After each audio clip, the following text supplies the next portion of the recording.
Dear Journal, I have some questions, but first, a cool cache for your troubles, because you deserve it.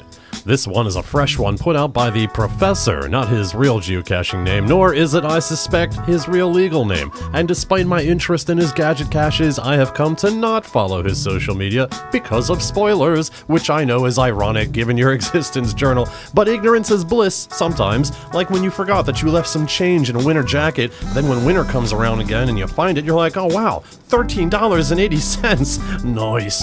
That's the same level of dopamine that I got by the time I put this cache back. So let's look inside. P.S. I forgot my tripod. Oh, that's why it's called Warp Zone. I imagine there are a handful of you out there that aren't familiar with the world of Mario. The lead character jumps through pipes and he eats a mushroom and gets big.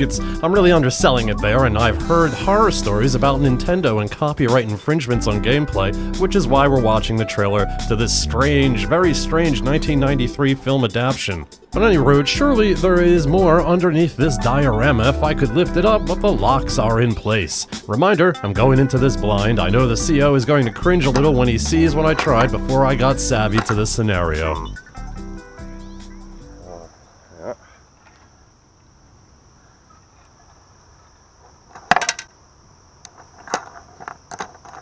Now wait, look.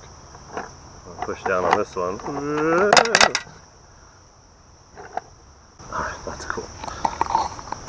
Pipes. Alright, so yeah, I keep feeding them into here. Push them down. After I suppressed the urge to put this nano painted to look like delicious candy into my mouth, I found inside the digits to unlock the locks and get to the log to sign my name.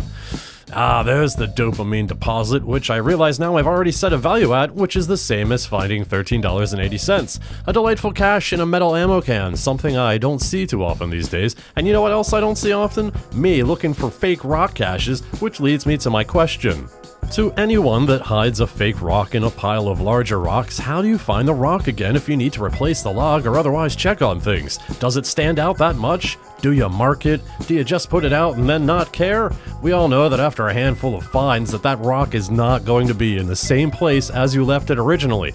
I thought maybe a metal detector would help me, maybe find a screw or a hinge holding the false rock bottom, or perhaps there would be a bison tube inside, but the only thing I detected was dangerously high levels of nerdium. Using a metal detector to geocache? That's pocket protector levels of nerdium. Stay back! Oh what, your industrial weed whacker versus toy grade metal detector? Yeah, keep on walking, Norman. The joke's on you. I'm not some lowly metal detector, I'm a geocacher. Not far from the warp cache, and by the same CO, I found the first part of a two-stager that requires some special tools. And any tool I hold is special. At least, that's what the special teacher told me at the special school, for you see I grew up in the town of Special, North Carolina. And unlike the warp cache, I knew what this one was about, so I came prepared. Cool, can't even get it open first. Holy titballs, I forgot my USB thing, didn't I? Oh, sweet Lord in heaven, have mercy. I took it out to charge it, I don't remember putting it back. Mother puss bucket. Come on, something's being in the magic bag. Gah, there's no battery. I should be able to sit in my car and plug it into the USB, that'll power it, right? And then turn the radio on to this station. That's what I have to do. I brought a whole bunch of things, but I'll just do it in the car. Oh my god, please work car. Yeah, much like the woman who used to babysit me, the singular USB port in my old car is a little wonky and well worn from a decade of insertions and pullouts from all sorts of devices. Yeah, let me just skip past the next 7 sex jokes here. Yeah, no, here we go. See, I brought this case with a speaker and some headphones, a little FM radio. I was on like James Bond except for the power bank. That's at home, probably sitting right next to the tripod.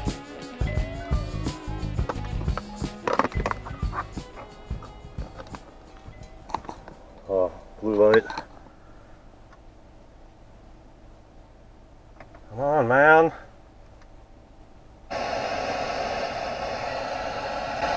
What am I doing? 89.1.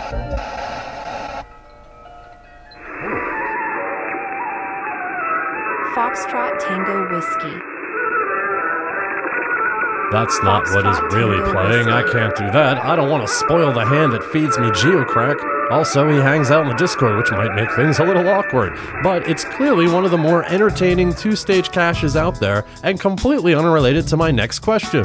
As a geocacher, do you have scraps of paper or just coordinates written down somewhere without any additional notes, and they don't match up with any posted caches or seem related to any puzzle or mysteries, so you go to these coordinates and eventually you just give up on trying to figure out why you wrote them down?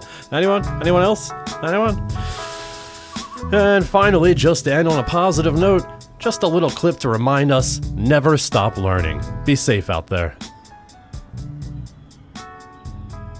General, there are some things I consider to be universal.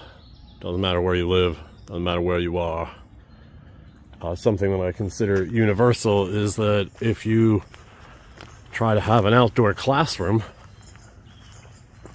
that it is inevitable that if you have a sign, it's going to turn into an outdoor ass room. You know, it's not me, it's the kids.